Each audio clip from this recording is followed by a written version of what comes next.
You pick up the bottle of amber ambition. Beneath the name, the label reads, "For when integrity gets in the way." You tell yourself that just sounds like regular alcohol. You tell yourself that you trust this one more than the others. But something dark beckons you to drink it. A tiny voice you've always listened to. The bottle and the liquid exude power. They exude success. They exude victory, winning. You tell Gremory that this is the one you want, sliding the bottle back to her. She smirks. "Of course," she says, pouring a measure of amber ambition on the rocks. As she hands it to you, your fingers brush. Hers are freezing. "Down the hatch," she says. You grit your teeth, suddenly regretting your choice. "Drink it," she commands. She bares her teeth and her golden eyes flash. Strings of saliva fleck from her lips as she snarls. You are too frightened of her now to disobey. What's the worst that could happen from a single drink? You down it in one go. The liquid warms you as it moves down your esophagus and into your stomach, but it's not the kind of warmth from alcohol. It makes you feel like you can do anything, like you could sell ice to a snowman, like you could climb Everest. You feel invincible. No, it's more than that. You know you're invincible. Gremory leans forward, her mouth returned to normal, and grins seductively at you. "Now, go out there and win some cases." You tell her you're done with court law. You'll become a paper pusher. You're turning your life around. You thank her for the drink, then turn around to leave. A splitting pain arcs across your skull. It feels like your brain is covered in razor blades. You collapse to your knees, clutching your skull, screaming. There is a tunnel effect on your hearing, dimming every sound around you except Gremory's heels clicking across the polished floor to the bar. "You misunderstand. I wasn't offering it as a choice." She squats beside you, raising your chin so that your eyes meet. "I own you. Now go out there and win." You can barely speak. She snaps her fingers and the pain goes away. Just like that, it's gone. You're still in shock, but you can't even remember what it felt like. So totally was it erased, you only know that you don't want to experience it again. "You're going to continue to prosecute," Gremory explains. "And you're going to win. You're going to win every single case." She tilts her head to the side, the scaly tendrils on her head clicking delicately. "If you lose, it'll hurt." You snort. What could she possibly do to you that she hasn't done already? As if reading your mind, she clicks her tongue. "Oh, you're so naive." It begins as a ringing in your ears, then it somehow manifests in your toes. Is it a vibration? You can't tell, but it's unpleasant, like your skeleton is oscillating inside your body. Then you feel a tiny prick, almost like an itch inside you. It's unbearable. You reach to scratch it, but as you scrape your arm, there comes a sinking revelation that the itch is deep inside the flesh in your core. Then the itch becomes a stab. It's subtle at first, but then grows more and more intense. By now, it's traveled up your legs and reached your hips, and now it feels like your bones have been replaced with fiberglass. "Something like that," Gremory offers. "Your bones are splintering like it, slowly shedding off bigger and bigger fragments. We can do this all day if you want. All week, all month." You get the point, you say. You'll do whatever you can to win. "Oh no, I don't think you understand. This isn't a matter of doing what you can. You will win by any means necessary, just like Daddy taught you, or this will be your life." She shrugs. Use the gifts I gave you, but win. You ask what you should do if the defendant is innocent. Gremory shakes her head. It doesn't matter. Win. The next morning, you wake up in your own bed with no memory of how you got there. Your head pounds like you've got the worst hangover of your life, but you remember everything. The bar, the drink, Gremory's golden eyes and razor-sharp smile, the bone-splintering pain. You shower, dress, and head to the courthouse like it's any other day. Maybe it was all a dream. Maybe you just had some kind of breakdown after the beating. People have psychotic episodes after trauma, right? But when you catch your reflection in the courthouse bathroom mirror, your eyes look different. Not the color, they're still the same, but there's something behind them. Something dangerous. Your first case of the day should be a disaster. Rebecca Martinez, a single mother caught with enough fentanyl to trigger trafficking charges. Her public defender is competent. The evidence chain has gaps, and Martinez has no priors. Any reasonable prosecutor would offer a plea deal down to a simple possession with treatment. But as you stand before Judge Harrison, words start coming out of your mouth that you didn't plan. You tell the judge that Martinez's children were found with fentanyl in their system. The words roll off your tongue like silk. It's so easy and so natural, but almost as soon as you say it, you freeze. It's not true. You never ordered those tests. Nevertheless, Judge Harrison is nodding, writing notes, and you realize, somehow, impossibly, he believes you. The state requests the maximum sentence to protect these children from further endangerment. Martinez's lawyer objects, demands to see the test results. You should panic, you should confess. Instead, you explain that the medical records are sealed. You offer to provide them in chambers if necessary. Of course, you don't have any records. But the bluff feels so good. You can practically feel the crackle of power under your skin like pop rocks. Judge Harrison waves the objection away. That won't be necessary. The protection of children is paramount. Martinez gets 15 years. As the verdict is read, a warm pulse spreads across your chest like taking a shot of expensive whiskey. But underneath the warmth, there is something else. A tiny vibration in your bones, almost pleasant. Gremory's gifts at work. In the hallway afterward, Martinez's lawyer corners you. What the hell was that in there? Those tests don't exist. You should feel guilty. You should confess. Instead, you hear yourself laugh as you ask her to prove it. The lawyer stares at you like she's seeing you for the first time. She backs away, her hands quaking. Walking back to your office, you catch another glimpse of yourself in a window. For just a moment, so brief you might have imagined it, your reflection's eyes flash gold. That evening, you get a text from an unknown number. Excellent work today. Keep it up. G. Below it, a photo of Martinez's young children at their school playground. The message is clear. This is only the beginning.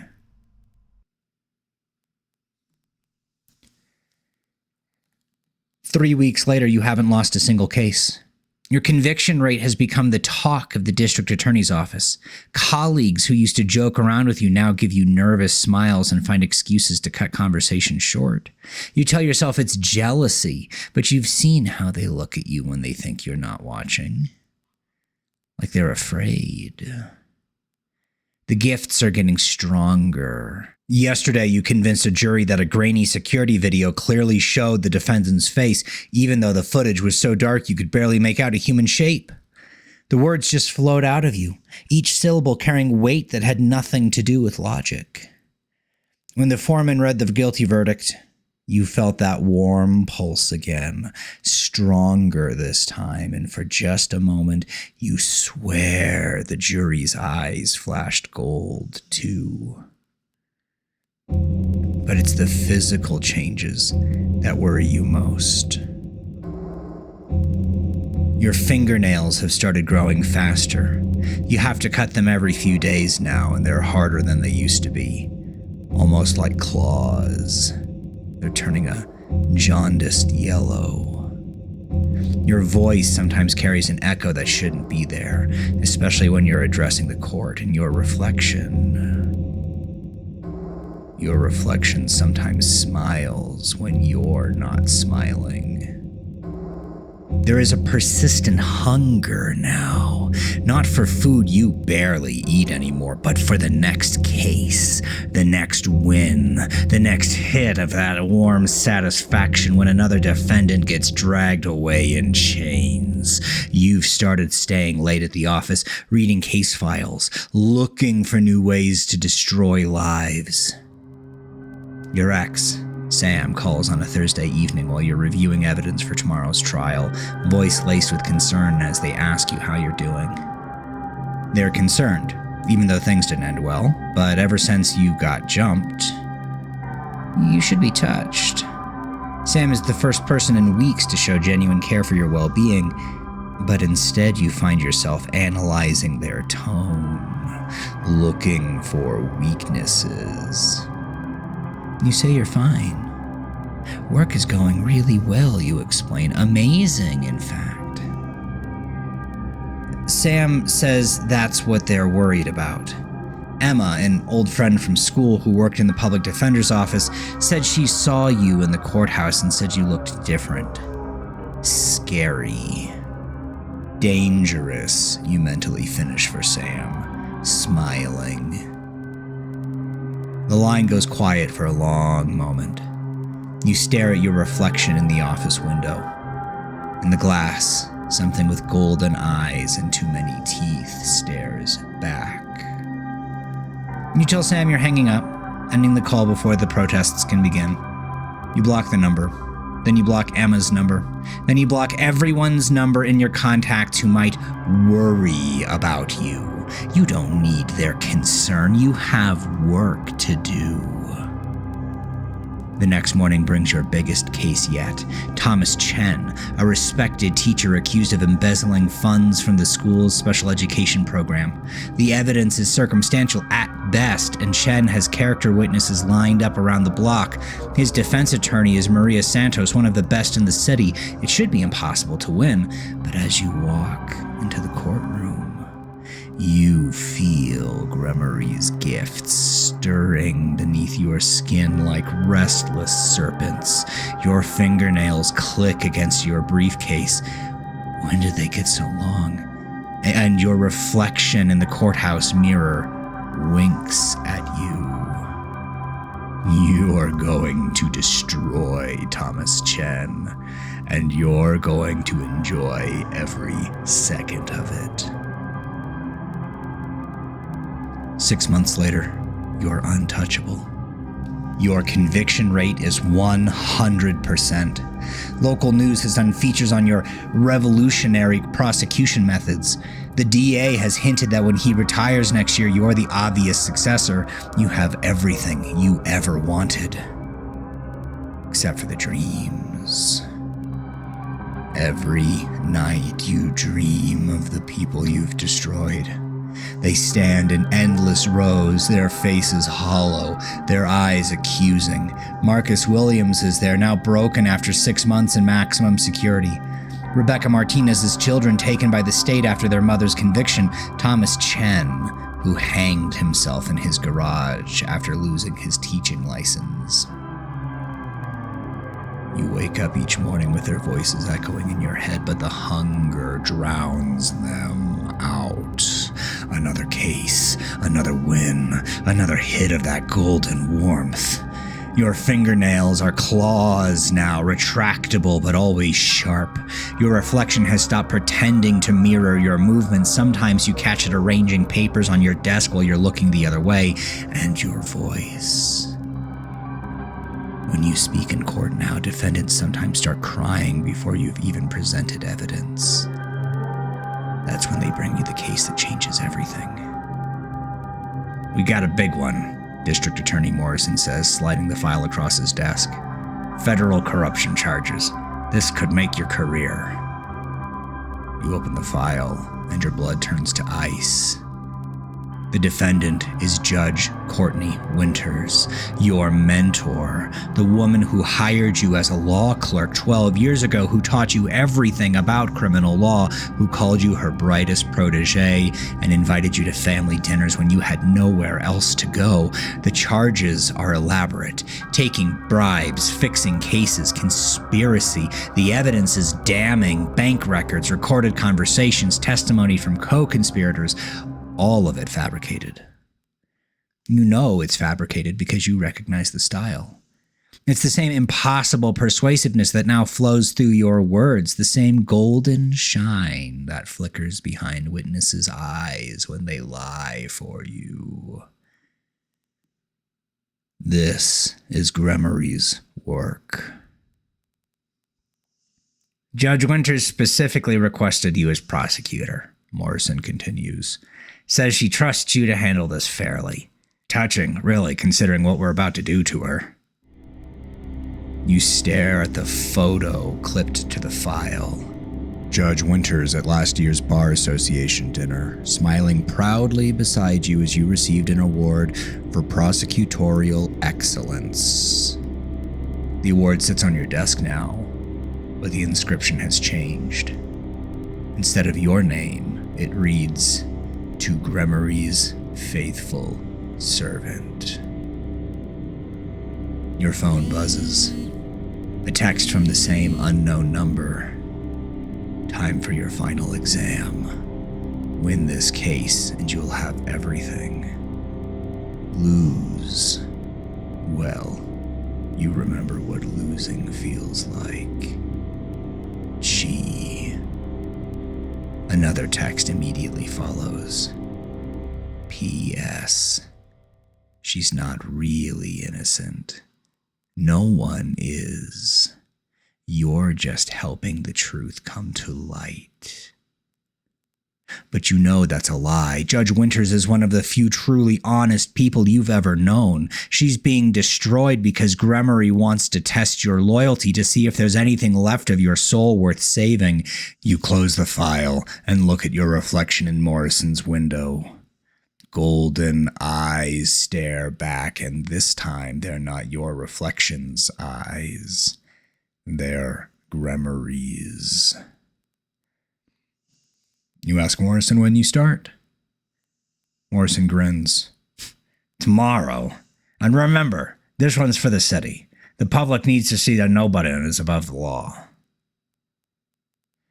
That night, you sit in your office staring at Judge Winters' file. On your desk, your reflection arranges evidence photos while humming a tune you don't recognize. In the photos, Judge Winters looks smaller each time you glance at them. More fragile, more doomed. Your claws itch against the wooden desk, leaving deep gouges. Tomorrow, you'll begin destroying the woman who made your career, and the worst part is how much you're looking forward to it. The trial begins on a Tuesday. Judge Winters sits at the defendant's table. She's smaller than you remember, her silver hair thinner than it used to be, her little hands folded calmly in her lap, traced with wrinkles. When she sees you enter the courtroom, her face lights up with genuine warmth. "There's my star prosecutor," she says softly as you pass her table. "I'm so glad they assigned you to this. I know you'll seek the truth." The words hit you like a physical blow. For a moment, the hunger recedes and you remember Sunday dinners at her house, her pride when you pass the bar exam. the way she'd called you family. Then your reflection in the courtroom window smiles, and the moment passes. You assure her that justice will be served. The first week is brutal. You present the fabricated evidence with supernatural conviction, your voice carrying that otherworldly weight that makes juries believe impossible things, bank records that shouldn't exist, recorded conversations where Judge Winters' voice is just slightly wrong, a pitch Gremory's magic couldn't quite perfect. But the magic works. With each piece of false evidence, the jury nods along. Their eyes flash gold for microseconds as your words sink in. Judge Winters' attorney, David Park, objects repeatedly, pointing out inconsistencies in the timeline, demanding authentication of the documents, but when you speak, his objections sound weak, desperate, unhinged. With a shrug and a charming smile, you assure the jury that the evidence speaks for itself. And impossibly, it does. Judge Winters stares at you from the defendant's table with growing horror. Not at the charges. She knows they're false, but at you. She looks like she's at the brink of tears for most of the trial. On the third day, she requests a private meeting during recess. "What happened to you?" she asks quietly in the empty conference room. Her voice breaks. I've watched you these past months, and you're not the person I trained. You should confess. You should tell her about Gremory, about the supernatural compulsion, about the claws growing under your fingernails and the reflection that moves independently. Instead, you hear yourself laugh. You tell her you grew up. You tell her you learned how reality works. Winning is everything. She wouldn't have believed the truth anyway. Winning? You are destroying innocent people. That teacher who killed himself, that mother separated from her children. You shrug. Collateral damage, you say. Judge Winters stares at you for a long moment. Then, quietly, "I don't know who you are anymore." Neither do I, you think. The trial continues for 2 more weeks. Each day, your supernatural abilities grow stronger. You can taste the jury's thoughts now, feel their emotions shifting as you speak. Your claws have grown so long you have to file them down each morning to appear human. And your reflection has started giving you advice. Tell them about the offshore accounts, it whispers during closing arguments. Make them see her greed. You do exactly as it suggests.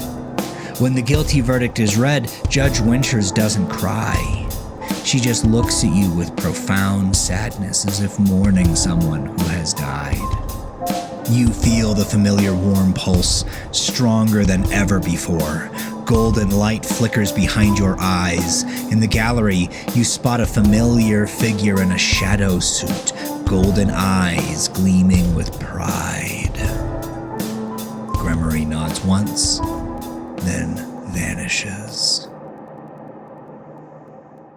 That night, you wake up to find your reflection standing at the foot of your bed, no longer confined to mirrors. "Congratulations," it says in Gremory's voice. "You've graduated." You ask her what that means. Your reflection smiles with too many teeth. "It means you don't need me anymore. You've become exactly what you were meant to be." You look down at your hands. The claws are permanent now, and your skin has taken on a faint golden sheen.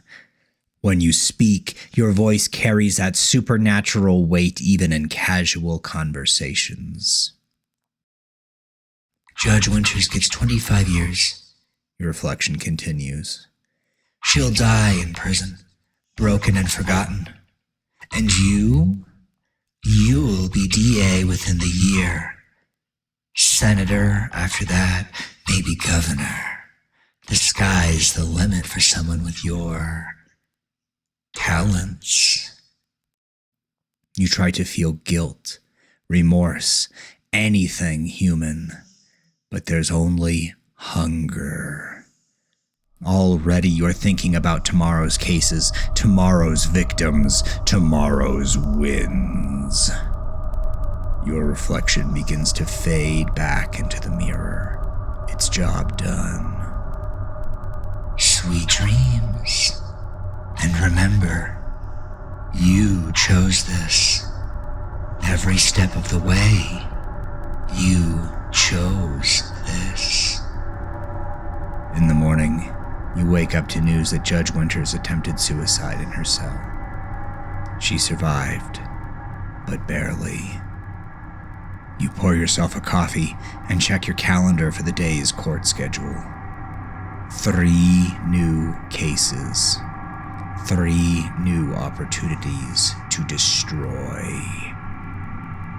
3 new chances to feed the hunger.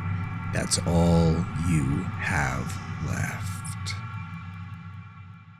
You got everything you wanted. Was it worth it? Game over.